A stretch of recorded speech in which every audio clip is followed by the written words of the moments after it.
In this video, I'll be showing you how to extract audio from video in CapCut. It's a very simple method, so if you find this video helpful, be sure to drop a like and subscribe. But anyways, getting into it, it's very easy to go ahead and do this, and you can do it on anything you're using, whether you're on iPhone, Android, Samsung, or anything like that.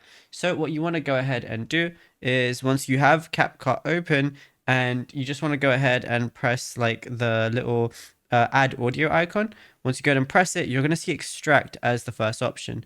Now it's going to show you any different videos you have. So all you want to do is find whichever video you want to extract audio from. Let's just say I want to choose this one. It's going to say extract and add audio.